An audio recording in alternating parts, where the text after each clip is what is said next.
Hello, everyone, and happy holidays and Merry Christmas and everything else that goes along with that. Welcome into Cover 4 Live. Feels like it's been a while since we've done this, but I'm happy to be doing it again. I don't know why it feels like a while. I guess because we had Marlowe's. Yeah, that makes sense. Well, anyway, it's good to have you with us.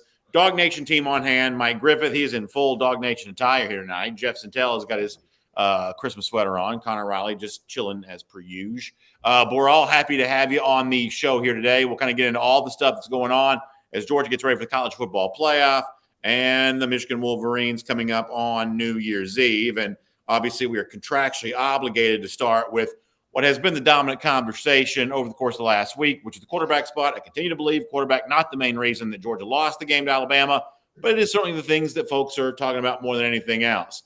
Connor, at this point, is there anything to be said that hasn't been said? No, I'm not sure 5 days out we can come up with new takes and new angles on the quarterback position. It sort of is what it is. It's what it's been for the last couple of months. And so, I mean, I'm sure Mike has cooked up some new thoughts and theories on it. But at the end of the day, I mean, the reality is they've played Stetson Bennett. They believe Stetson Bennett gives them the best chance to win. And I mean, we'll find out more when we get down to Miami, and we'll see a little bit more because practices figure to be open down there. But, you know, whether or not Georgia actually makes that switch, I'm not so sure that they're going to, because I think maybe we would have seen it by now if that was coming. And Mike, I liked your piece at the site today, dognation.com, of course, world famous dognation.com. I think it kind of, gets to a similar point that I made today. It's like, at what point in time did JT Daniels stop being an option at all? Because certainly on Saturday, of course, Kirby confirmed on Sunday they never considered him putting him in. But on Saturday, it certainly appeared that he was never very close to going the game, at least what my eyewitness kind of stuff told me. And you got the sense this has been true for a little while, but when do you think it truly, it truly stopped being an option to play JT Daniels whatsoever? Yeah, I don't know, BA. I mean, that's something that you'd actually mentioned a few weeks before. Like, I wonder if we're ever even going to see him again. I mean, you kind of sniffed it out before we really publicly stated it. I think we all speculated and wondered the degree of conviction that Kirby Smart has in Stetson Bennett is the program leader and a guy that he wants to attach this season's legacy to. So I'll be honest, I might have expected him to play when you're down 38-17 and the starter's thrown 2 picks. Sometimes you just change quarterbacks just for a spark, right? You just try something different. And with Georgia in that 5-wide set, that's kind of JT Daniels' game. And, you go back to Kirby's interview with Chris Lowe, the exclusive interview that he did. And he said, when you run the ball, that's Stetson. And when you need to pass it, that's JT. And, I wasn't there for that interview, but that was an exclusive with Chris Lowe. And that was kind of where Kirby was at the midseason. So I don't really know it. And I want to say this too, Brandon, and this is nothing new, Connor. This is no hot take. I think this is something you'd agree with. You got to listen really careful to Kirby's quote. It wasn't discussed over the headset. Was it discussed at the halftime locker room? Was it discussed on the sideline?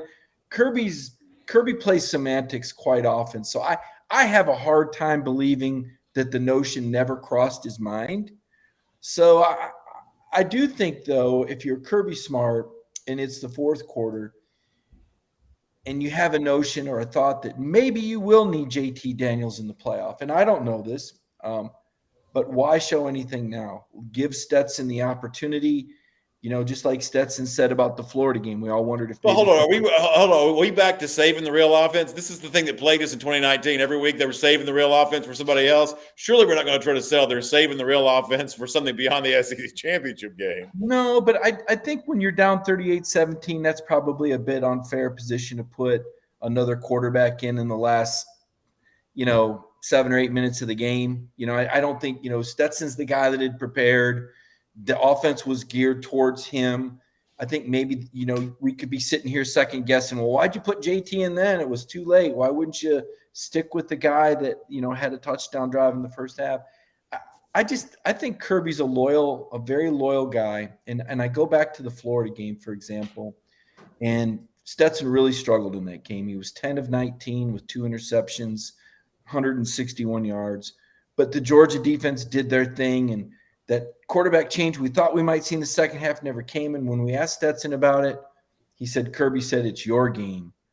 And I wonder if he said that to Stetson again. This is your game. You're the guy I believe in. We're going to give you every chance, Stetson. And I think that's what he did. He gave him every chance. Jeff, there's a part of me, even though I don't quite think that some of this quarterback conversation is what other folks seem to, there's a part of me that wishes they would just play JT Daniels, at least at that point, so the people that really want to see him can say they saw him. I'm not quite convinced the results are going to be wildly different Saturday against Alabama or any other team that Georgia plays if JT Daniels played instead of Stetson Bennett. But like the one thing that some people keep saying to me is, BA, you've already tried Stetson twice against Alabama. That hasn't worked either time. Go try something different if you're lucky enough to get that Alabama rematch. And that makes some sense to me. And for the people who are like, well, we've seen what this looks like and we kind of know what it equates to, at least seeing what you really haven't seen a lot of in at least quite some time. I mean, that argument does kind of resonate with me a little bit, even though I'm not quite as a passionate proponent of Daniels as some people are. Trying something new and you got beat as bad as you did on Saturday does seem to make some sense to me. Yeah, Brennan, I think you would know this better than most, and our esteemed panelists can also weigh in. But what do you think the fan base would think if I think there's the fallacy of people are making up JT Daniels to be a lot more than he's actually shown so far. Like, let's say the offense sputters the whole first quarter against Michigan, nothing happens, and then JT comes in and it's more of the same. What happens then? What's the knee-jerk fan doing then? Are they clamoring for, hey, at least we moved the ball better? We went 97 yards in nine plays against Alabama with Stetson. Let's get back to Stetson. I just don't know if you said something at the top of the show that germinated a thought for me. The reason Georgia lost that game is the defensive performance, not being able to get more stops against Alabama, the defensive breakdowns. Bryce Young putting up Nintendo Entertainment System Tech Mobile numbers against Georgia's vaunted generational defense. We all know that. I think the better narrative, the better conversation is it's not how Georgia lost the Alabama game. I think the conversation in my mind's eye is how does Georgia win the national championship? And I think a lot of that has to do with balance in the run game. I think it has to do with the defense kind of playing more like a unit that only gave up 83 points in 12 games and not 41 points in the 13th game. But it's exhausting, Brandon. And I think that the only way this fan base will believe Kirby Smart at his word is if they got an eyeball test and they had three series and 2 first downs for JT Daniels. And then I wonder what they would do if he wasn't moving the ball that well either. Yeah, because Connor, based on what Daniels has done in his previous games for Georgia, if Bryce Young's playing the way that he played on Saturday, I don't think Daniels is capable of conjuring an offense to match that either, based on what he's done since he's been here at UGA. Yeah, I mean, maybe it's been a while since I've seen JT, but I don't think he's getting after the passer. I don't think he's dropping back into coverage and covering Jamison Williams. I mean, 31 points in 5 straight possessions. That's why you lost that game. I mean, we've been critical of Stetson here, but Stetson's last pass of the second quarter was a touchdown pass to tie the game up at 17. The first time he touches the ball in the third quarter, it's 31-17. The defense has to get some stops there to help them out. And eventually they did there in the second half, and Stetson was unable to execute there in the red zone. But the bigger issue to me on Saturday against Alabama was what they chose to do defensively. And I think it speaks to Kirby Smart really not trusting his secondary at this point in time. And maybe, it's not a secondary he can trust given how thin they are back there. But, I think it was on Sunday, or it was either Saturday or Sunday, one of his 2 press conferences, I believe it was Sunday, he said, the numbers that Bryce Young put up all season against zone are staggering. Well, if that's the case, and you saw what he did against an Arkansas defense that likes to play zone, why would you think that you would be able to play zone better there? Is that just your own hubris speaking? I think that's more concerning than what I saw from the quarterback position. Now, obviously, that doesn't get as much attention, and that is maybe a little bit more fixable than the quarterback situation with Georgia, which always seems to follow Kirby Smart. But, I mean, at the end of the day, I see Michael Collins' comment on the screen. There aren't a lot of Bryce Youngs out there. There's a reason why he was the number 1 overall quarterback in his recruiting class. He is a true one-of-one type player. And so because of that, I think there are players like him that are extremely rare. Yeah, so, I mean, Mike, that's, the thing I keep coming back to is is that, the kind of explosive offensive performance that Young had, I just don't think Georgia's built to win that way. Now, if you had a full season of of George Pickens, or even a full season of JT Daniels, because he's obviously spent a good portion of this year injured, if you had all of the offensive weapons for a full season that you thought you were supposed to have, are you a little closer to that? Maybe. But, I mean, this team's just not built to win 50-48. Well, there was a common thread between this game and the Florida game last year, and that was the offense's inability to get to keep the other team's offense off the field. You can say that the quarterback didn't lose the game, but he didn't win the game. And you can't go 3 and out on consecutive series and put that Alabama offense back on the field. One of the secrets to beating Alabama or outgaining Alabama by 130 yards, like Florida did. Florida outgained Alabama by 130 yards. They held them to 350 yards of total offense because they were able to sustain drives and run the ball effectively. Georgia's run game has not been great. It's been good, but it hasn't been great. Stetson has been good, but he hasn't been great. A lot of the catches that receivers make are diving catches, leaping catches. He throws into coverage. I know a lot of people are criticizing Brock Bowers. Brock Bowers sat into an empty zone. He didn't run into 2 defenders. Stetson threw into double cover. There were 2 defenders there. Now, maybe if he keeps running, he makes the catch, but that's a scramble drill at that point. Stetson scrambling, Brock's looking to settle in a place with space. He sits in the empty hole, and Stetson anticipates he'll continue. I can't put that on either one, but I can understand what Brock was thinking. I can't understand why Stetson would lead a receiver into coverage, except that the simple fact is that Stetson doesn't have the same field vision that a lot of other gifted quarterbacks have. If the primary read is there in a line of sight throw, I think he does a good job. But when you get into the second and third progression, and we've seen this on third down, there's a breakdown. And the fact that he targeted Brock Bowers 16 times, I got to tell you guys, Brock wasn't the primary target 16 times, but he wasn't able to get through the progressions, and he grew comfortable with Bowers. Also, the throws outside. Yeah, but hold on. Let me stop you right there No, for 1 let second. me finish my thought, please. Okay. He only was able to complete 1 pass that he threw longer than 20 yards, and it was the jump ball to Pickens, which that's what George does.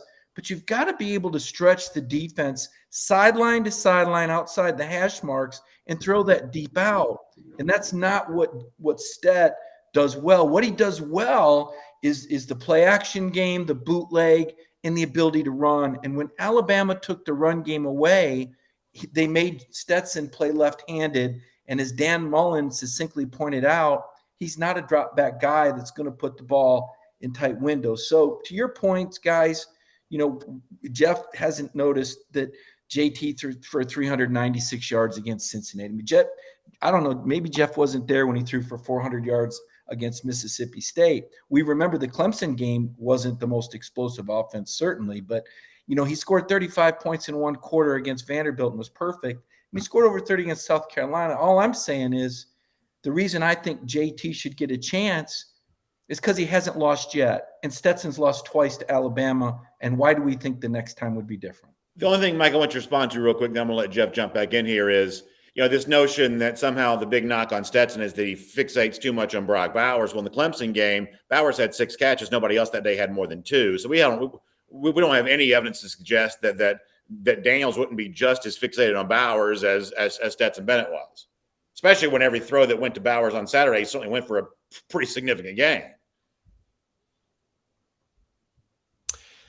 Mike, so did we lose you? Oh, is that to me? I would disagree. I think the reason it went to Bowers is because he was uncovered. I think he was an unknown commodity to Clemson at the time. I think Clemson was focused on taking away the perimeter. And as Kirby said, Clemson threw him a curveball. They had anticipated a pressure package from Clemson, and Clemson didn't give him that pressure package. Instead, they sat back in zone. And because Georgia had a lot of young receivers, Ladd McConkey, Brock Bowers, Adonai Mitchell, playing in their first game, they weren't able to adjust as quickly as if some of those veterans were out there. Now, Jermaine Burton was out there, but he'd missed about 2/3 of fall drills, really wasn't himself, and Burton is just now kind of getting into form. Of course, Darnell wasn't out there. Pickens wasn't out there. Blaylock wasn't out there. There was a lot of receivers missing. It was a very young receiving core at the start of the year, and JT was not 100%.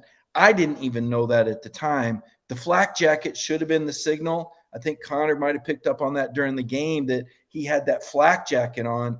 I thought he was over the scrimmage injury. I think that's why he missed the UAB game as well. And from what I understand, the only game that JT was 100% in start to finish was South Carolina. He actually came out of the Vanderbilt game after one quarter because he'd aggravated the injury. That was something that we find out in hindsight. So I guess the question now is, do we know he's 100% now? I think he is, but is there some doubt maybe with some of the other guys that maybe he's not 100%? Jeff, jump in here, because like the one thing that Mike says that I do truly agree with is the number one argument I believe for not playing Bennett is he just throws too many interceptions. And listen, I like Stetson. I think he's had a really good year. I enjoy cheering as a Georgia fan, which I am. I'm not wearing UGA gear tonight, but I am a big fan. I enjoy cheering for Stetson. I've had a good time with Stetson this year. But in big games, he throws a lot of interceptions. They are back-breaking interceptions. And that's one of the things that I would think is a fairly reasonable argument for why you should give Daniels a shot if he's even an option. Yeah, I think the talking points are all out there that we've seen Stetson Bennett. The best of Stetson Bennett is probably not going to be good enough to beat Alabama. Much as I love that story, as much as I love a great story, I mean, let's face it, the way Bryce Young was operating on Saturday, I don't know if Georgia had Matt Corral, if Matt Corral would have went blow for blow and kept scoring kind of the way that Bryce Young was, especially in a couple of those plays. I was down on the field, guys, and it seemed like Georgia was about 4 or 5 fingers away from him the whole game. There was one play where Quay Walker leaps over a guy who's coming in on a pass rush, and he's just inches away from Bryce Young, and then he trips over the back heel of an Alabama lineman who just stuck his leg out there. There's so many plays where Channing Tindall's putting his helmet right in between the shoulder pads of Bryce Young. He's getting the ball out enough, or he's being wiry and quick and getting away. You know what? All this talk about personnel changes, I'm just going to throw this out there. Maybe it's something that nobody's heard yet. I saw Alabama play a freshman 5-star cornerback, Kool-Aid Quincy McKinstry, the whole game. And he got roasted, and he got toasted, and he got penalty flag after penalty flag. With all this uproar and all this month of everybody looking at position groups, and this guy should be in here, that guy should be in there, I've got an appetite for a debate that says, Dan Jackson, William Poole, let's see what a Nyland Green can do. Let's see what a David Daniel can do, maybe in the back safety position, and then rolling Chris Smith up. I think if you want to win a national championship for your Georgia Bulldogs, you've got to make some adjustments about how Georgia is going to cover some elite receivers in the passing game. Let's all remember this, guys. Pass rush couldn't get there. Pass rush was inches away. And Georgia, no Jalen Kimber this year. Georgia, no Tyke Smith. Darian Kendrick, Keely Ringo. Who's your third cornerback? This unit has been the weak link all along. And Bama, Bill O'Brien, they certainly exposed a lot of that. So if we're talking about guys, everything should be reevaluated, give Georgia the best chance to win the national championship. I saw Alabama and Nick Saban roll with a lot of freshmen because they were the more talented guys. I'd like to see what Georgia could do on the back end as well. So, Jeff, let me give you – I'm sorry, Connor, let me give you a final thought on the quarterback thing, and then we'll kind of move on, talk about something different. So, as I said to Jeff and a couple other people, I guess, too, yeah, if it was up to me, I'd probably like to just try something different, see how that works. But the one reason why I can't be quite as passionate as a lot of the folks who are commenting on this show right now is when you look at the 2 ranked opponents that JT Daniels has been starting quarterback for. You combine for 1 touchdown and 2 interceptions in those two games.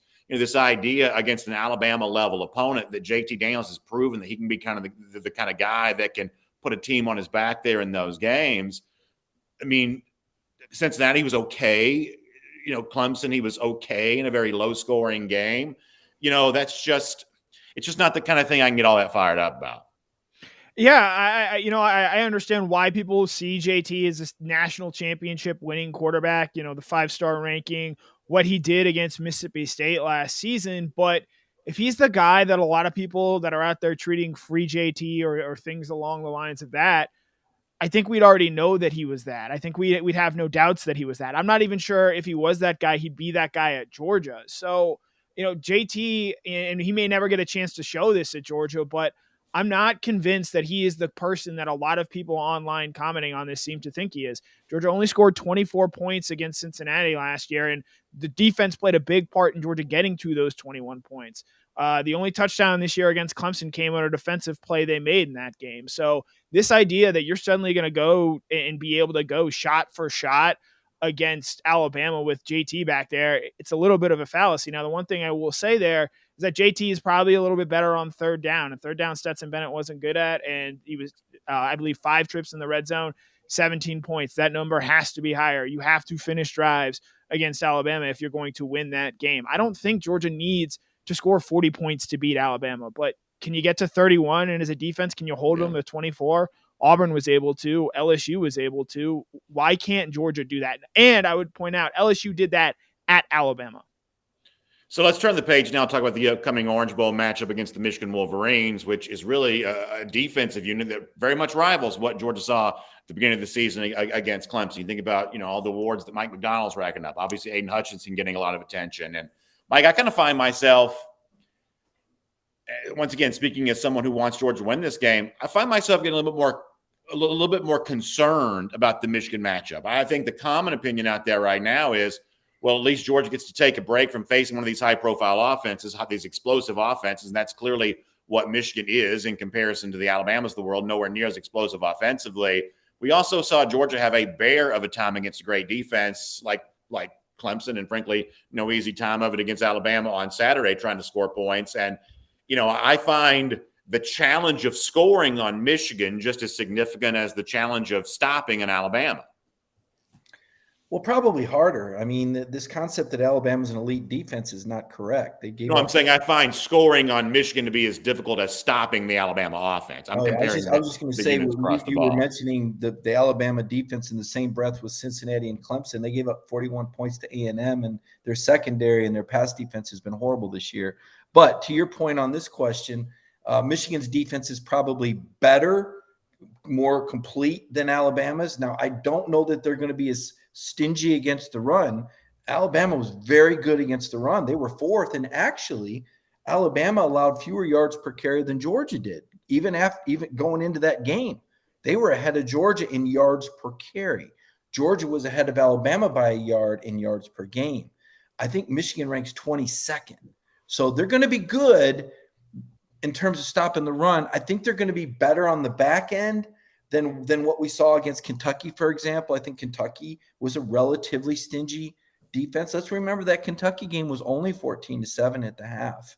It wasn't like Georgia just blew the doors off of the Wildcats that day. Second half was wonderful after the adjustments. But the problem with Michigan for Georgia is this, and I think we would all agree. It's not just who you play, it's when you play them. The Clemson team that Georgia played was better than any other Clemson team the rest of the year. That was an undefeated Clemson team with a lot of steam that had scouted Georgia. And after they lost, that was a punch in the gut. And teams kind of fade off a little bit. It's kind of when you catch somebody. And you're catching Michigan. The comparison I made earlier today is to Georgia in the Rose Bowl against Oklahoma. You're catching a program that's on a 24-year high, that's thrilled to be playing in the Orange Bowl and get that Bulldog head on the wall. Because this is as good as Michigan football's been in almost a quarter of a century in terms of the momentum they've built up. Jim Harbaugh finally beating the Ohio State, finally winning a Big Ten championship. And they're going to have about a 2-to-1 ratio of Michigan fans to Georgia fans in Miami. It's scary. Georgia canceled a charter with the boosters because not enough people signed up. A lot of Georgia fans lost a lot of faith and a lot of emotion and a lot of heart after they took over Mercedes-Benz Stadium and saw a woeful performance all the way around. Defense, offense, coaching. It was a complete beating. It was a team loss, as you guys said. So what scares me if I'm a Georgia person is that you're catching Michigan on fire at a time when I think there's some doubt. And, as Jeff pointed out, maybe guys are going to lose their jobs in the secondary. As we've discussed with the quarterbacks, maybe there's some uncertainty. The receivers, they say, hey, man, you're giving Bowers 16 targets. You gave us 17 combined. Georgia is not playing like they were. Adam Anderson's not there anymore. Nyland Green, a guy Jeff brought up, he's shooting pellet guns through windows. I I don't know if he's with the team. This isn't the Georgia we saw in October. Can Kirby rally the troops? Because Michigan right now is arguably the hottest team in the nation. By the way, I meant to mention this.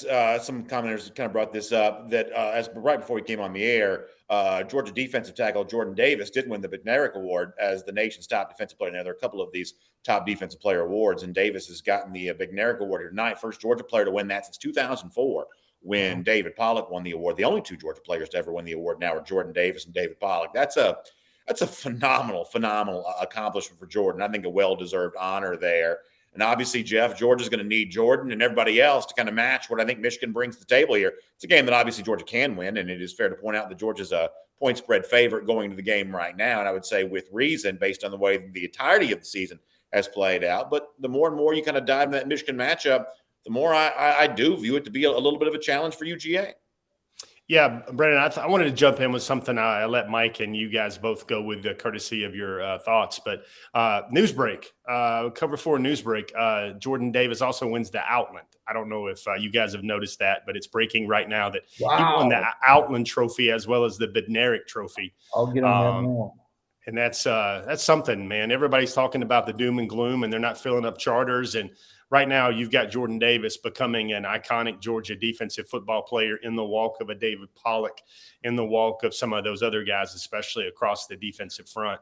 Brandon, to your point, sure about the Outland? Are we sure about the Outland here? I mean, I know we got the Bednarik. Is it the Outland as well? Yeah, Brandon, I'm fairly sure. There's a release from Georgia Sports Information. Well, there you go, guys. This is only my first year being a reporter. I'm trying. Jamari Salyer is an injury. He walked off that game. He hobbled off that game. Obviously, who's going to block Aiden Hutchinson? If we're going to talk Michigan, we're going to talk who's going to deal with that guy. Georgia's best left tackle option is a guy that I'm sure dutiful beat reporters like Connor Riley and Mike Griffith will be following that story about the health of Salyer heading into the Orange Bowl. Connor, jump in here. I mean, he talked after the game against Alabama. I would assume that's an indication he's fine as far as Jamari Salyer there. So, I think Aiden Hutchinson isn't exactly the name to know. Will Anderson didn't do a whole lot on Saturday, and I thought even a hobbled Jamari Salyer played pretty well there. But Michigan doesn't just have one star pass rusher. David Ajabo on the other side is just as talented as Aiden Hutchinson is, and is a guy who hit double-digit sacks there as well. So, this is a game where Georgia's got to be careful. I think it's going to be a rock fight. I think the over-under right now is 43, and even that feels a little bit high given the way these two teams sort of match up. Georgia's 103rd in the country in pass attempts per game. Do you know who's 102nd? I don't know. It's Michigan. These two teams play very similar sort of styles, or want to play sort of similar styles. Cade McNamara doesn't scare me, but they have a trio of running backs back there, and Hassan Haskins, Blake Corum Jr., and Donovan Edwards, who Georgia recruiting people know, that are capable game breakers and guys that can make plays. And so Georgia's run defense, Jordan Davis, a guy we just mentioned who was a total non-factor against Alabama, he's probably going to need to have the best game of his career in the college football playoff semifinal against Michigan for Georgia to really win that game. I was thinking kind of an interesting symmetry. You look back at the Rose Bowl in 2017, that's Georgia against like one of the biggest brands in college football, Oklahoma, well-known. And, Georgia wins this thrilling shootout. Wouldn't it be interesting if the Georgia-Michigan game was like the totally opposite version of that? It's possible to have a thrilling, low-scoring game there as well, where almost like a sustained tension of a baseball playoff game or something like that, where every play matters and everything is heightened. If Georgia could play the thrilling version of that of the other end, kind of playing more the game that Michigan wants to play, because Mike, I don't think there's any doubt that Georgia and Michigan will be very happy to play each other in the style they've come accustomed to throughout the season. Yeah, that's interesting. I'm not sure. Does Georgia want to get into a rock fight? That's where the whole JT Daniels speculation starts. Or do you want to try to spread the field out and get guys like George Pickens and Jermaine Burton involved on the perimeter? I know that didn't work out well for Ohio State, but it was about 30 degrees. This is going to be a fast track. And the team that establishes the run, provided that Georgia Kirby goes with the continuity over the higher ceiling, which he may do because he places great value on continuity. And he said that in the spring when JT was the guy. So that's not just Kirby making something up now. That's something he really believes in. And he believes in Stetson Bennett too. He loves that guy. So I think that that could go one of two ways there. Again, the thing that concerns me, and I heard this stat, and I haven't had a chance to fact check it, and Connor may already have. He's got all these. He does such a great job with these numbers. But I think Pat Forty put it out there that Michigan leads the nation in plays over 50, 60, and 70 yards. So while we think of Michigan as a pretty conservative team, I think they've got some explosive plays. Now, I don't know. Maybe it came against Lake Superior State or something.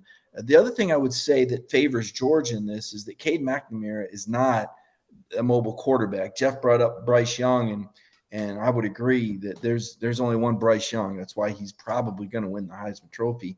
But McNamara, not a mobile guy, but I've seen Michigan in some bowl games before, and this is a pretty game group. I think this game's going to be won at the line of scrimmage. I really do. Regardless of who's at quarterback, regardless of who's in the secondary, I think the team that rushes for the most yards is going to win this game. I think that's probably fair to say. And, listen, Jeff, the one thing I mentioned this to John Stinchcomb today, we were doing our Chase for the Championship show, is that one of the things I do take some comfort in is that the Georgia coaches, the Georgia players, I think they reboot and turn the page and all this so much faster than the average fan does, where, really, for a couple of days, I was very much down in the dumps with the fact that Georgia had lost the game. And a lot of fans are still that way. You can kind of tell by the mood and the tone around the conversation on some of the shows that I've done here this week. A lot of fans are still kind of gloomy about all of this. But the team itself, and Kirby Smart kind of alluded to this over the weekend, they were sort of chomping at the bit to get back to work, things like that. So one of the things I do expect is a Georgia team very much energized by the chance to go out and play better football against Michigan than it played against Alabama.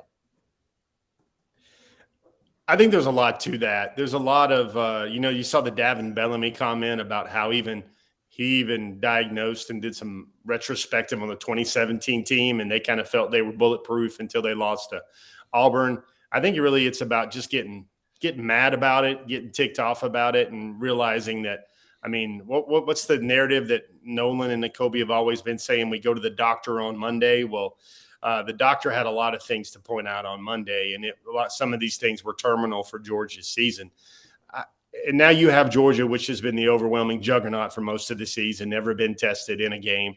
Now they know they're playing their potential last game, and that's something to think about. I know the rosters very well. I can't remember the last time Michigan beat Georgia out for a player. Chris Hinton might be the only one from the 2019 class with Nolan Smith and Trayvon Walker. Those three guys grew up kind of hoping to play together in the state of Georgia. They got a lot of pieces on their defensive line. I just think overall team speed, overall athletes, I would say Georgia has a pretty decided edge there. Everybody's bringing up the quarterback position. I would think Georgia's DBs, whatever shape they are in, are a better matchup against Michigan's wide receivers. This is Michigan, Georgia. It's kind of funny. The two teams hadn't played since 1965. And I think a lot of the way this game will be decided will flash back to that woebegone era. The other thing, Connor, is somebody said in the comment section, I talked about being kind of gloomy. He says he's not gloomy. He said he's mad because he's tired of seeing the same thing over and over again. I get that. But at a certain point in time, don't you have to appreciate the fact that the Orange Bowl and the college football playoff, Georgia's now back for the second time. They're 100-something teams in the country that couldn't even dream about being in the college football playoff. That's not a consolation prize. This is a real deal treat at the end of this season. Isn't that the more appropriate perspective in all this? Even if the game against Alabama was terrible, if this is as bad as it gets, you move on to the college football playoff to face Michigan in the Orange Bowl. The things are just not that bad. Yeah, but I think it's where we are as a society right now to just focus on the bad in the world and not necessarily look ahead and look at what we could potentially do going forward. So, that's just sort of where we're at, and not just within the realm of Georgia football, but within the realm of life. It's easier to be negative and to have critical thoughts on social media, and people who want to try and move forward and go on and look ahead to the Michigan game. They get called out as being, oh, look at you, your head's in the clouds and whatnot. So, I certainly see why people react that way, but the bottom line is, as you point out, Georgia's back in the playoff. They're now the sixth program to make the college football playoff twice. I think they've got a great chance at beating Michigan. I think Jeff laid out some points there that would explain why Georgia is a very good matchup for playing a Michigan team that I think they should be able to beat, perhaps even rather convincingly, even with the questions that exist in the secondary and the quarterback position for Georgia right now. So, yeah, sure. You might not be thrilled right now. I'll ask you, would you rather be playing in the Gasparilla Bowl against Central Florida on December 23rd, or would you rather be in the Orange Bowl in Miami on December 31st? I think that's a pretty easy answer to say right now. And here's the other thing, too, Mike, and I'll give you the last word kind of on this topic. One of the things I've tried to point out this week, not because it's my job to, carry Georgia's water. Kirby Smart doesn't sign my checks. I got to please Georgia fans. That's the sponsors that come to our show because of the audience that shows up each and every day. It's not my job to do PR for UGA here. But if you look at the 3-year trajectory for Georgia right now, I think you see a scenario where this program is trending up once you factor in this year's results. Now, from 2019, 2020, a little bit of a dip, but once you factor in 2021, it's trending up. Now, listen, I can't guarantee that Georgia's going to win a national championship this year. They very well may not. But when you look at the way in which, Georgia produced more first-team All-SEC guys than we've seen them do under Kirby Smart, when you look at the fact they are back in the college football playoff, capping off 12-0 regular season, that the idea that Georgia is taking steps, even if they're incremental steps, the idea that Georgia is taking steps towards being a part of that national championship story this year is kind of already proven, I believe, that Georgia's capable of doing that and is doing that. After what seemed like program regression a year ago, that trend's been reversed here in 2021. And so, even if this season doesn't end with a national championship, listen, I don't plan on going anywhere. I plan on hanging around for a while. I don't think Kirby Smart's going anywhere either. And, this idea that somehow Georgia's going to disappear off the national stage if this season doesn't end in a national championship, I just don't find that to be true. Yeah, I think that's fair. Now, as far as disappearing, I mean, my goodness, this is what, the 5th straight top 10. I think even if Georgia were to lose, I mean, they're guaranteed a top 10 finish. That'll be 5 years in a row that they've finished in the top 10. It's 4 out of the last 5 years that they've won the East Division. I think you got to go back to Steve Spurrier, to find a head coach that's had that sort of success in the East Division over a small period of time. I will say this, though. It's harder to maintain with the transfer portal now. It scares me a little bit. Georgia loses, let's face it, a pretty good hunk of that defense. By the way, I do want to insert this, as Jeff said, this Jordan Davis award, the Jordan Davis sweep tonight, is something that we really don't want to downplay. He's the first player in SEC history to win both the Outland Trophy and the Bednarik, and the only 2 other players in history to do it were Aaron Donald and then Ndamukong Suh. I think at this point we almost have to wonder if Jordan Davis might be a college football Hall of Famer one day. In all seriousness, I mean, that's an incredible honor. Connor? If I'm remembering correctly, back in 2018, I believe I was producing a show one day, and BA was actually talking about a young Jordan Davis making plays there. And Mike Griffith had said that, well, he's not Ndamukong Suh out there. And lo and behold, Jordan Davis goes on to accomplish something that only Aaron Donald and Ndamukong Suh, 2 probably likely NFL Hall of Famers, accomplished in their time in college. It's true. He didn't have 84 tackles and 14 sacks this year. And Ndamukong Suh is probably the greatest defensive lineman in college football history. But I did put him on the freshman All-American team, even though he only had about 14 tackles that year. He's not Ndamukong Suh. I'm just busting your balls, Mike. I'm just busting your balls. Well, I appreciate it. But, Connor, people look for the negative often, as you pointed out, and that's what you just did. When, in fact, we should be looking for the positive things in life. And I was trying to do that, and you took me down a notch. So you proved your own point there. It was good. Well, speaking of looking for the positive, another positive, arguably the only positive to come out of Georgia's game against Alabama on Saturday, was the continued play of Brock Bowers. And I've been suggesting this for a while. I think it's true. This is just one of the special pass-catching weapons this program has seemingly ever produced. Connor, I don't think there's any doubt that he's the best of the Smart era, and I say that with all due respect to a guy I love in Jordan Pickens. I should say George Pickens. How quickly we forget. Poor George. I'm already calling him the wrong name. Can you imagine if Jordan Davis could catch passes like George Pickens, though? This sounds like a character I would create in the NCAA football game. That would be my Frankenstein's monster right there. A combination of Jordan Davis and George Pickens, two guys I'd probably shield for more than anybody else. That'd be quite a combination. Bowers had a better year in 2021 than Pickens had in 2019, though, I believe. I don't think there's any disputing that. Yeah, I know the numbers back that up. Through 13 games, 47 catches, 791 yards, 11 touchdowns. Those last two statistics, the most any pass catcher has had under Kirby Smart, and he needs 2 catches in a game against Michigan to tie what Pickens did in 2019 there as a freshman. I mean, we all had high expectations, I think, for Brock Bowers, but for him to do what he did and for him to just flat out, Bryce Young, clearly, I think the best player on the field, second best player, third best player, depending on how you view Jameson Williams. Brock Bowers was just an absolute animal on Saturday. And the fact that he's only a freshman and is going to continue to get better, I think should terrify a lot of SEC teams out there. Yeah, Jeff, I mean, sometimes some of the hype that exists preseason for freshmen have a tendency to kind of tune it out because when you come to a place like Georgia, when the media apparatus is so big, everyone's going to be hyped eventually. And it's just the kind of thing that sometimes isn't all that meaningful. But in the case of Bowers, he was, even though he had a pretty big reputation coming into the season, he was far better than I could have ever even imagined. So Brennan, I remember, a lot of the coverage I did when Bowers was getting really stoked about playing for Georgia, and I had to prepare like 4 or 5 different big stories to write about him, even though he had a couple months till he committed. The mother being a school teacher, having family members that play volleyball and softball in college. I remember talking to his 7-on-7 coach, and he says, dude, you just don't know what's going to happen here. He was already amazing. We'd go to 7-on-7 events, and he'd have like 20 touchdowns on the day, and that's in 4 or 5 games. And he's like, he was already here, brother. But then he said, the guy's working like he's trying to beat Ivan Drago in Rocky IV, and he's trying to keep coming up and coming up. And he's working out every day with these explosive lifts. And, we want to talk about some harmonies, to talk about some sunshine pumping here.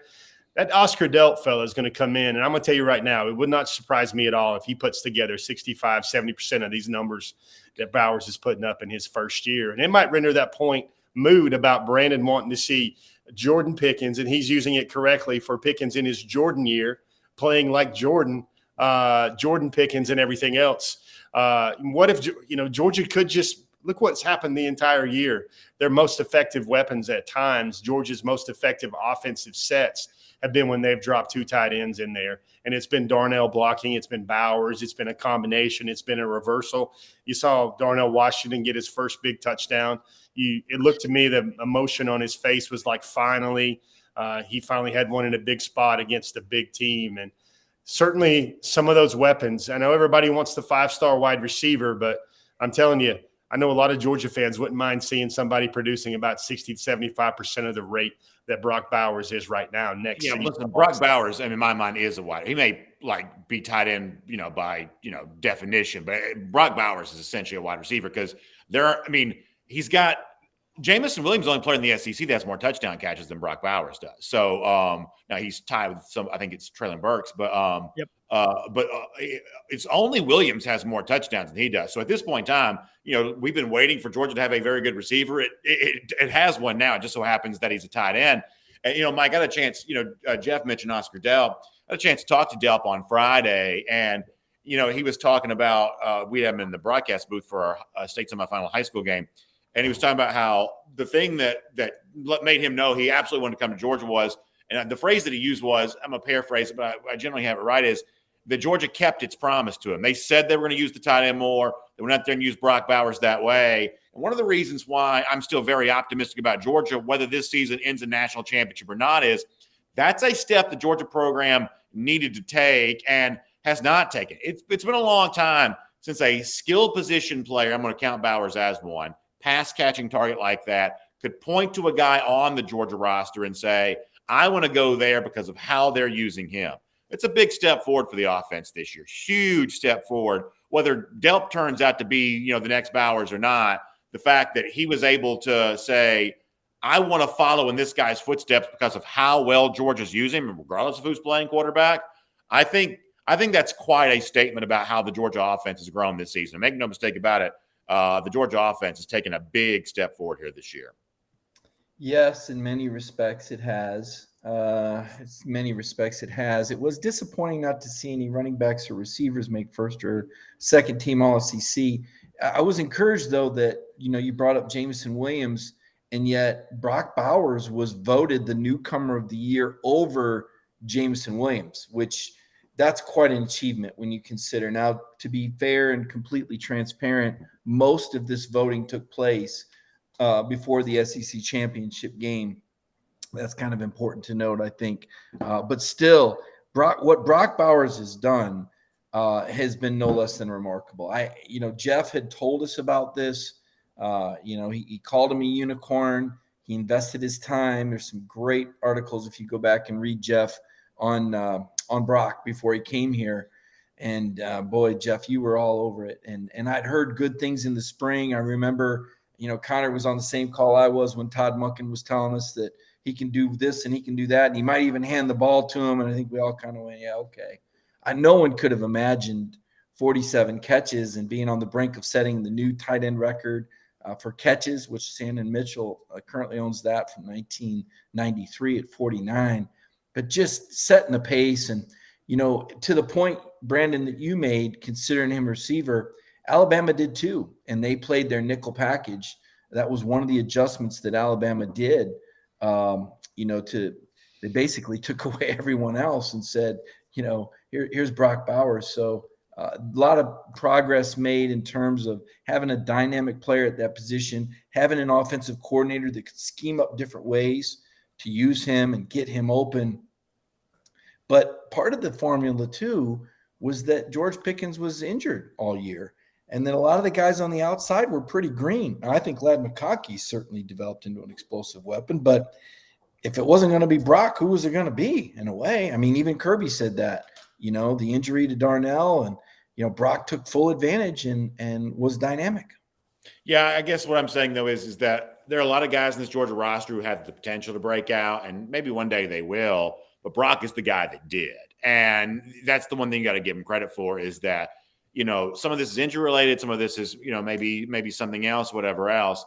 But, for a lot of the guys that had some similar recruiting accolades coming into UGA, Bowers is the guy that's really proven to be the real deal. And I hope some of these other guys prove to be that there as well. But part of the reasons why Bowers gets so many targets is because he deserves them.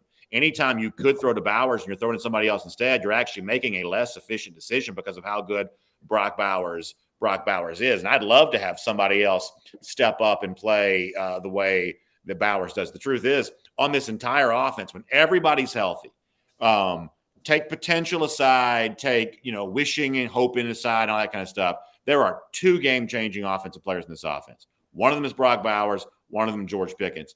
And there's a lot of good, but the only two players that rise to the level of, oh my gosh, did you see what he just did? That's Bowers and that's Pickens. Those are the only two in my mind. Yeah, and I think one of the things to watch going forward is how much more does George Pickens get on the field against Michigan. He only played 12 snaps against Alabama there, but you saw that catch he had on McKinstry, sort of drinking his own Kool-Aid there. Even though he was not running 100%, he did not look like the George Pickens of old there when his feet were on the ground.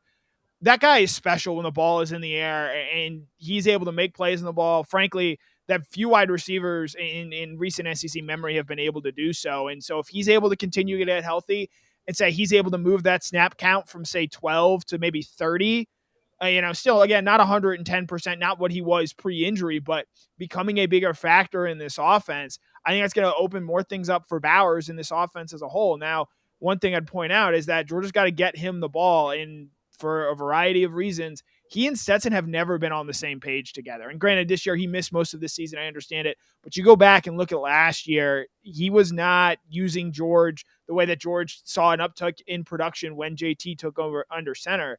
So that's going to be something interesting if and when they do play Alabama again. I think something to watch for. They need to find a way to maximize both Pickens and Bowers on the field at the same time. Let's finish with this final topic tonight. When you look at recruiting, we're less than a week away from the start of the early signing period. Jeff, give me a little bit of a thumbnail sketch here from your mind. What are the big remaining storylines here? And obviously we don't have 6 hours to do this, but just kind of the couple thoughts that kind of link it all together to you from a narrative standpoint.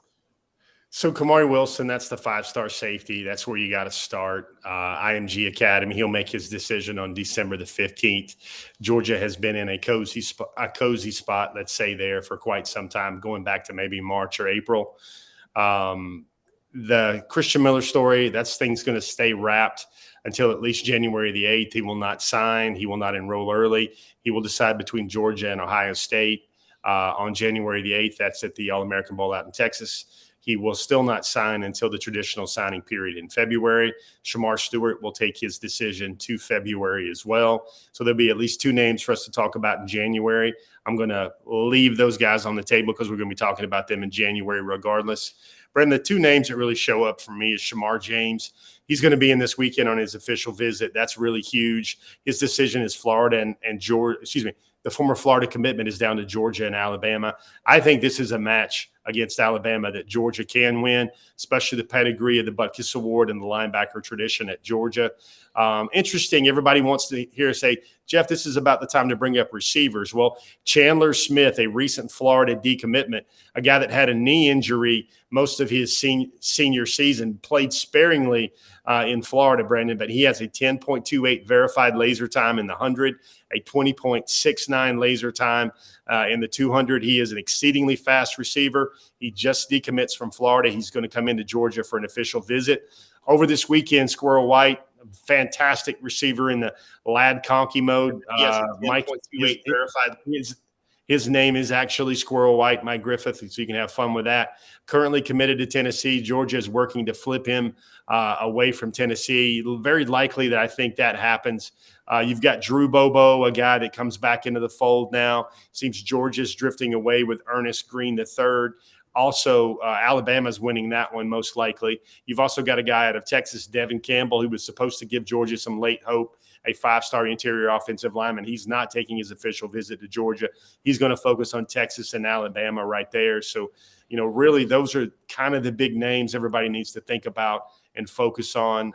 Sure, there's a couple of receivers here to think about as well. Jaden Gibson taking his official visit to Oklahoma, not likely to come back into Georgia and to visit Georgia as well. There are about 7 names data points to talk about, and I think I see Connor raising his finger. Connor, you got one on your mind? Yeah, there's one you didn't mention that I think is the most important player that, I don't know how well Georgia is in it, but given some of the deficiencies they have and project to have next year, Marvin Jones Jr., Georgia needs edge rushers bad, especially, depending on what Nolan Smith does in his decision. I think Adam Anderson has shown, and granted, Adam Anderson was going to be gone after this year anyway. Georgia very quickly has turned that edge rushing position, which was the strength of strengths last year when you had Nolan and Adam and Aziz and Jermaine Johnson. That position has very quietly become a concern to where, like, Chaz Chambliss might be playing a lot of snaps there next year, and that, as it sits here right now, is a little concerning. So I'm just curious, Jeff, what info do you have on Marvin Jones Jr. at all? So Marvin Jones was basically a silent commitment to Oklahoma. His mother outed that out on social media when Lincoln Riley left. Lincoln Riley has dangled in midweek official visit. That's where I still think Marvin Jones Jr. is right now. He has 48 hours in L.A. He's supposed to give Georgia a late official visit. I saw that movie one time, 48 Hours in L.A. I think I saw that movie. Yeah, Escape from L.A. He's supposed to give Georgia an official visit this weekend. Really, the things won't germinate with Georgia and Marvin Jones Jr. unless he gives Georgia that visit. Really, you hear a lot of the trail tells me that there's a lot of pro-Alabama things there, kind of Dallas Turner all over again. Alabama head-to-head, certain key positions they're winning. It should make Georgia fans think about how they're going head-to-head for Shamar James and likely winning that one as one of the few victories they can salvage against Alabama.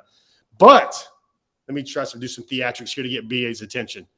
Remember that part in Endgame, the Avengers, when Thanos snaps his fingers and everything dissolves away? Well, that's what a couple of things are happening here now. I'm bringing up the Clemson Tigers. I'm bringing up Venables to Oklahoma. Jahad Campbell, who I think Georgia probably finished second or third in the race there for Jahad Campbell when he chose Clemson out of IMG Academy. He's not happy with Clemson. He's not happy with the fit there. He's not happy. He's not going to go and talk to Venables and go over to Oklahoma. So there's schools now like Ohio State and Georgia that are going to jockey for Jahad Campbell. And Jahad Campbell is that dude you want to talk to me about. That's that guy that you think about, a guy that can do a lot of things, an edge rusher, a sleek, impressive, incredible athlete. That's Jahad Campbell. He can play in space. He can rush the passer. He can do a lot of things that a lot of people think some five-star standouts can do, but actually can't do very well. Jahad Campbell can do all those. And you see the ever-tireless recruiter Jalen Walker tweeting out today, thought bubble emojis and puzzle pieces emojis. Sometimes with some of these cases, Georgia is benefiting from a lot of guys. Florida is a great example. Shamar James would come from Florida. Potentially Chandler Smith could come from Florida. Julian Humphrey could come from Florida.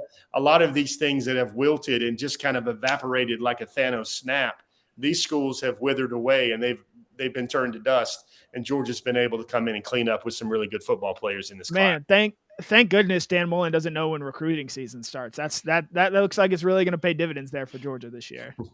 Yeah, it's kind of a shame that your poor Mullen never got a chance to make it to recruiting season. He had that on his calendar. He was ready for it. He just never quite got there. That kind of brings up good. And then, fellas, you got Napier, who might not even take but 12, 13 guys this year in this class. He's not doing any recruiting because he doesn't want to take a jump and use up his scholarships. He wanted to save his scholarships so we can go to the 5-star next year and say, son, we've taken one receiver in the past 2 years on scholarship ahead of you. 2 receivers in the past 2 years ahead of scholarship. You can come in and play. We're only 4 guys, 5 scholarship guys on the depth chart. That's how he thinks he can win a lot of these tight battles. And that's Napier, who's got a blank check, $7.5 million, and about 5 or 6 years of runway to get that Florida program built. He says he's going to build it slowly but surely, foundational recruiting. Doesn't need to try and get 25 players that would say yes to Florida right now. He wants to save scholarships. And that, my friends, might be a very smart move for Florida Gators recruiting. All right, really quickly, we're going to wrap this up here in a little bit. But, Connor, if I were to ask you, looking at the current commits, by the way, Connor brought up a good point before about something unrelated to this, that it could be very, very quick that you look around at the Georgia outside linebacker situation and say, wow, there is not a lot of depth here anymore. All that depth just disappeared pretty quickly because it does not seem like they're replenishing it right now at quite the same rate. But nonetheless, if I look at the current list of Georgia commits, who do you think the single name that probably excites fans the most is, or should probably excite fans the most? I would say excites fans that aren't on the deep level the most. I'd probably say maybe a Gunnar Stockton, maybe a Big Bear Alexander, but the name that I think is going to have to play early next year and might be asked to play a whole lot is Malachi Starks. He is easily, I think, the best athlete that Georgia is getting in this class. There's a reason he's the highest ranked player in this class, but you look at what Georgia might lose in its secondary, and granted, the secondary hasn't been great this season, but Lewis Cine and Chris Smith could both be gone at safety back there. Latavius Brini is a senior. William Poole is a senior as well.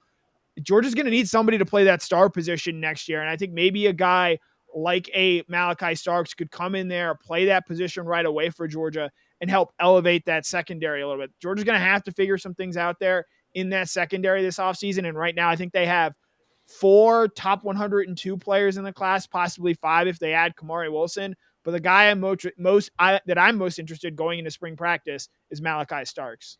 Mike, I talked about this on Twitter yesterday that there's some chatter. Bob Bowlesby, I guess, has spoken about this, maybe the possible elimination of the early signing period. I've never been a fan of it. I think the sport would be better without it.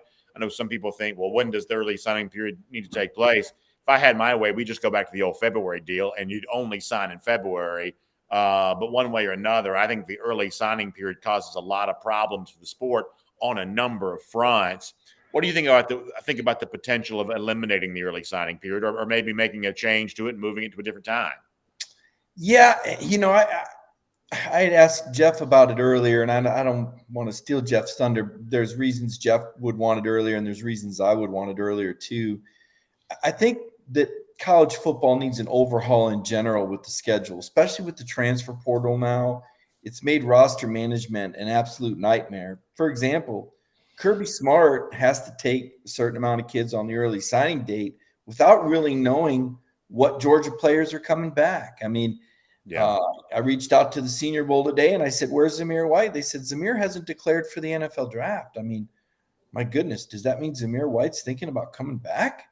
That would seem to be a surprise. I don't know if he will or he won't. I wouldn't think he would, but he hasn't accepted a Senior Bowl. But the point is, Lewis Seen, Trayvon Walker, Nolan Smith, we certainly Nakobe Dean.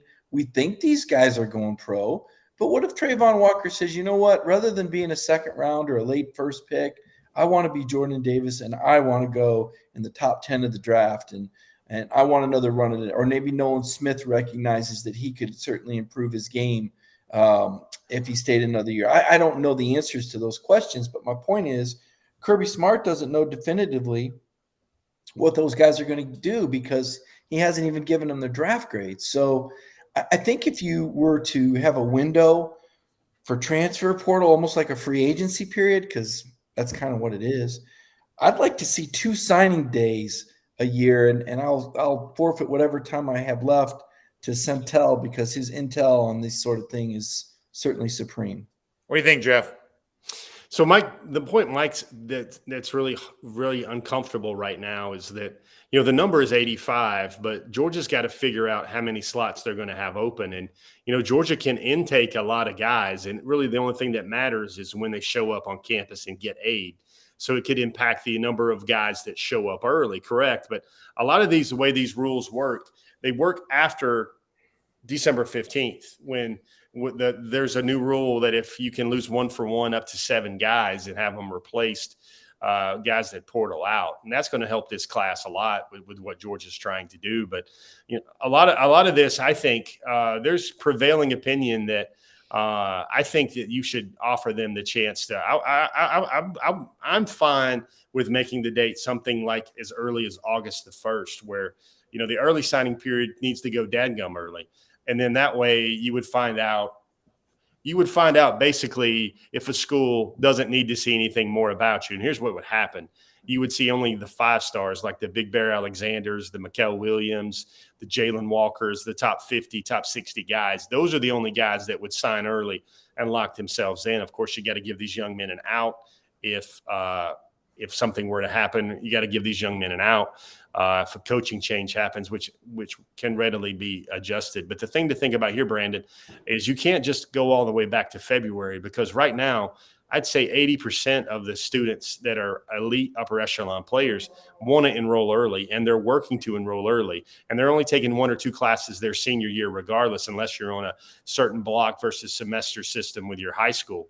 A lot of private schools don't allow you the ability to do that, but you've got to find a way to facilitate and embrace the young men that are enrolling early.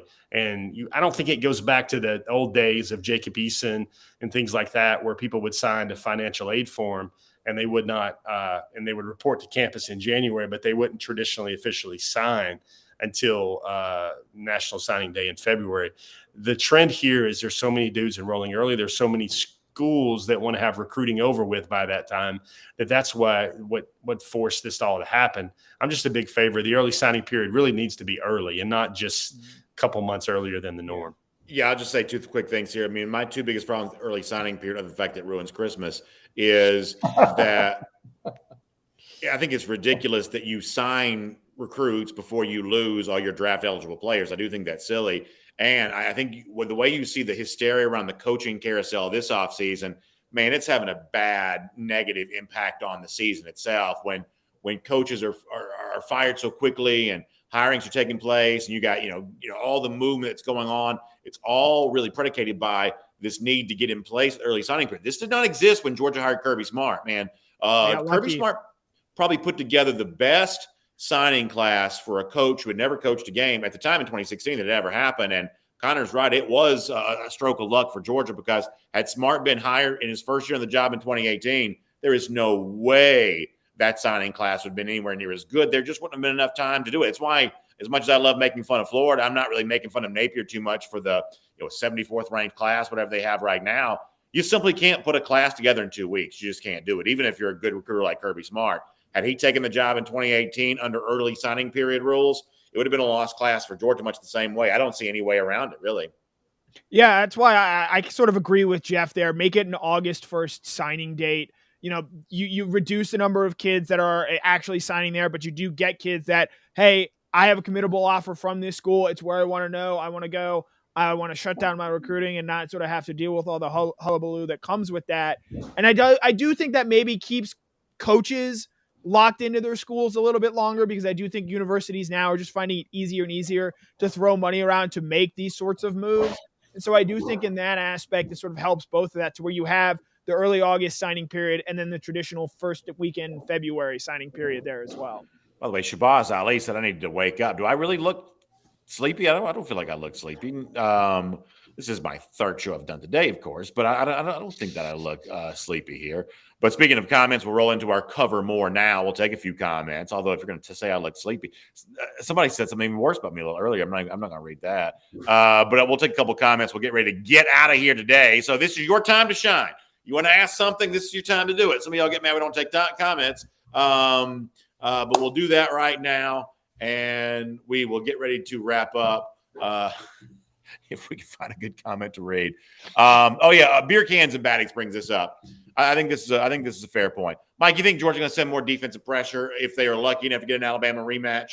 More defensive pressure at a time during the game when it has a chance to be impactful?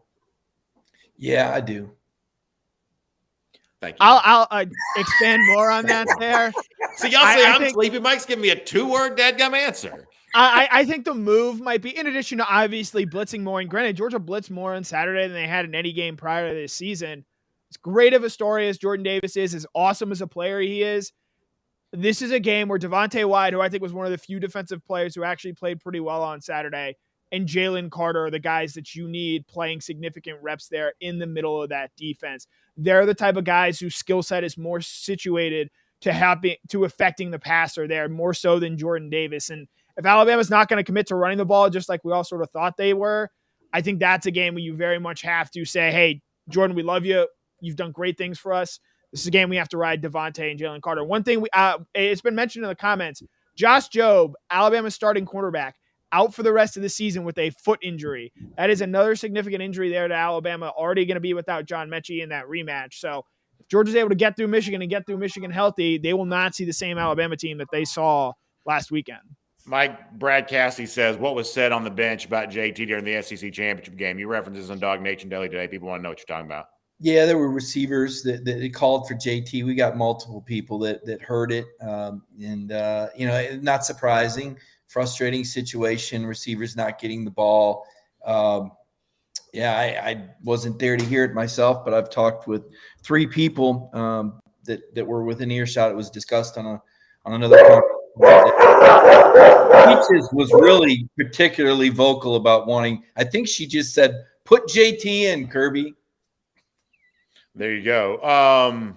Hey, you guys, Peaches leaned into my ear. We had a fireside chat while I think somebody was diatribing about something. She said, tell the people that they're going to be quite happy with the quarterback situation come January the 11th. Hell or high water. I've never heard Peaches curse before, so I know it has to be accurate. From the lips of a dog, I think the quarterback talk will be remedied. Well, Peaches understands that positive is the way we need to go because there's too much negativity, and I think Peaches certainly brought some positivity, much like Brandon does each day at 10 o'clock on Dog Nation Daily. Well, we try to keep it real. And 9:45. Yeah, 9:45 now, 1st and 15. Okay. Last one here. Somebody said you got to stay focused on Michigan. I mean, kind of as I said before, we'll make this the last word on the show. As I said, we're limping home here. This Michigan game is a little concerning for me. Yeah, they're a team that I think can get Georgia in a rock fight, and maybe Cade McNamara has a little Tom Brady in him and is able to make a play at the end of the game, despite not having the sort of what you would think of as a great quarterback skill. Maybe he's able to make the 1 or 2 plays at the end of the game that sort of make a difference because Michigan, to its credit, is able to keep this close for 4 quarters. Hope not. I mean, I can't even imagine. 97, I covered Alabama against Michigan in the Outback Bowl, And 2001, I covered Tennessee against Michigan in the Citrus Bowl. I just can't imagine Georgia breaking that streak for me. I just can't imagine covering a game and watching. I was there when the punter had trouble with the snap and the ball is free. I mean, Michigan doesn't win games that I go to. It just doesn't happen. So I can't.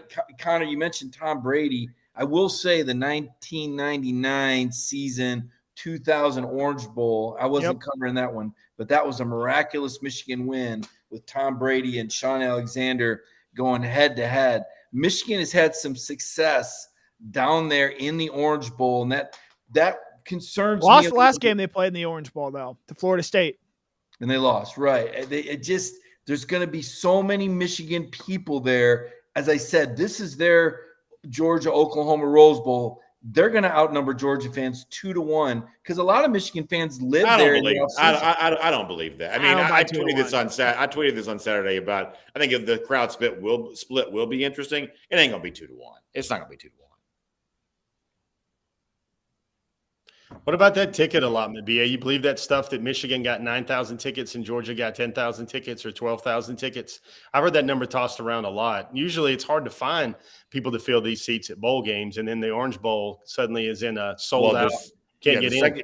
The secondary market for the Georgia-Michigan game right now is way higher, especially on like get-in price type level than the Cotton Bowl is between Alabama and Cincinnati. The fact is, every Cincinnati fan that exists has been on television. Like it's just not a fan base that, like, every time they show the crowd shot and everybody's like dancing, that's all the fans. If you pan the camera 2 inches to the left or to the right, there's nobody on that, like, beyond the field of vision of the camera. There's just not enough fans to fill a stadium. So, I guess they're in the playoff. That's fine. But the reason why they've never been in before and why the committee tried to keep them out is because they're not a real team in the way that these gigantic fan bases travel to these games. And so they're not going to drive up prices because they don't exist technically. So they're not a real team. So I got a question. What even is a Bearcat? Is it a cat? Is it a bear? I got a question for this panel. I want everybody on the record on this. And you guys are sports entertainment junkies, so you know what I'm talking about here. Sports wagering enthusiasts. Vegas dropped those prop lines if with all the mythical national championship scenarios, Georgia's still 1.5 points on Bama. Explain that to me. Yeah, explain that to me, please. Yeah, Circa, the big sports book in Nevada, still has Georgia as a favorite against Alabama in a national championship rematch. And I just find that to be hilarious because right now I think that a lot of college football fans Georgia fans want to put these odds makers in the same category as some other experts. But in the case of the point spread stuff here, Jeff's right. Circa still has Georgia as a point and a half favorite over Alabama. Josh Jobe and John Mechie must be pretty big players then, man. That's the difference. Well, I think Mechie is. What it comes down to is, though, but I'll let you finish, Connor. But what it comes down to is, and then we got to get off the air. College football history didn't begin last Saturday. I mean, even for this season, what? There's you got 13 data points here, and the head-to-head matchup is not the only thing that matters in all of that. And I think, and by the way, this should be a good reminder here. The people who actually are forced to put their money where their mouth is change their mind a lot slower than the people who 5 minutes before the game started were mad at me because I didn't think Georgia's going to win by 50. And now 5 minutes after the game was over are mad at me because I won't concede that Georgia's never going to win a national championship. The people that put their money where their mouth is change their mind a lot slower on this kind of stuff than sometimes the average fan does. And that is worth paying attention to. So Jeff brings up John Mechie's name again, and I think his absence is huge. I think he even showed up there in the second half when Alabama only had that one offensive touchdown. And, people are like, can Georgia do what they did in 2017 when they went and, got hammered by Auburn and came back and beat Auburn? Does anybody remember there was a key Auburn injury that really limited them in that second game? Kerryon Johnson was extremely limited in that game and had no impact after really having a great game in that first game. Maybe history repeats itself, and that plays a big role in what Alabama is able to do offensively. Obviously, Bryce Young is great. Jamison Williams is great. But that Mechie injury, I think, is really key for what Georgia may be able to do in a playoff. Yeah, Georgia played a little better in the second half without Mechie in the game. It could have just been garbage time, but maybe it actually did help a little bit. All right, we got to go. Does anybody have anything they want to say before we leave? Going once. Cincinnati's DB just won the Thorpe Award, I'm hearing, and maybe that guy can shadow John Mechie. Not John Mechie, but Jameson Williams. And then Hope he'd be all able of to shadow John Mechie. Yeah. With no and then ACL. all of a sudden, can you imagine, Brendan, this is a show for like Christmas Pollyanna theater, but Cincinnati somehow stuns Bama and gets into the playoff. I mean, Brandon. Yeah, listen, I'll be the biggest Bearcat fan in the world if that were to happen. I'll be bringing back memories of Nick Van Exel and Cameron will pan 2 inches to the right, and then that'll be BA going woo. That'll be me over there, just happy as can be. Mike, give me a last thought here. Gotta hope Tom Crean can pull it out of the fire this year. Jalen Ingram out for the season with a knee injury after that win over Jacksonville. I know that a lot of the Bulldog fans, you guys included, you're going to be pulling for Georgia when they get back to action on December 18th. We'll see you guys in Athens pulling for Tom Crean, Jim Harbaugh's brother-in-law. Could Tom Crean hold the secret to beating Michigan? Could he talk to Kirby Smart and give him some insight into how Jim Harbaugh might approach this game?